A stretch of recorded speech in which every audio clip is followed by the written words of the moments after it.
თავიდან ყველაფერი მარტივად ჩანდა. მომწერა. გამომიგზავნე ფოტო, ხოლოდ ჩემთვის იქნება. მეგონა რომ ეს იყო ნდობა, სიახლოვე, სიყვარული. გავუგზავნე. ციფრულ სივრცეში ძალადობა ზოგჯერ იქ ჩნდება, სადაც ყველაზე უსაფრთხოდ გრძნობ თავს. ნიკა სჯეროდა, იქ სადაც სიყვარულია, საფრთხე ვერ გაჩნდება. ურთიერთობა დასრულდა. ნდობა კი მის წინააღმდეგ გამოიყენეს. ერთმა გაგზავნილმა ფოტომ ის შანტაჟის ობიექტად აქცია. რამდენიმე თვე გავიდა და როცა ვთქვი რომ ურთიერთობის დასრულება მინდოდა მომწერა. თუ წახვალ ამ ფოტოს ყველას ვაჩვენებ. ის დღეები სირცხულსა და შიშში გავატარე. მოსვენება დავკარგე.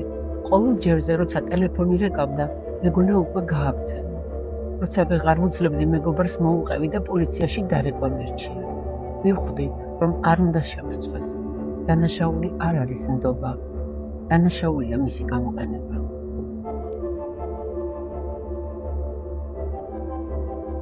თუ გგონია რომ შენ გითვალთვალებენ, გაკონტროლებენ, გაშანტაჟებენ, ამის ზღუდავენ. იცოდა ეს დანაშაულია და დახმარება არსებობს.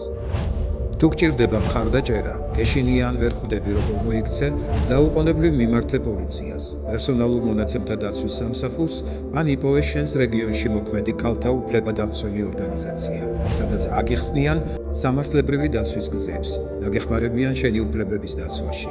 დახმარება უპასუხა, ანონიმურობა დაცული. გახსოვდეს, ციფრულ სივრცეში კონტროლი და დაშინება ძალადობაა. ამოიცანი, ისაუბრე, იმოქმედე.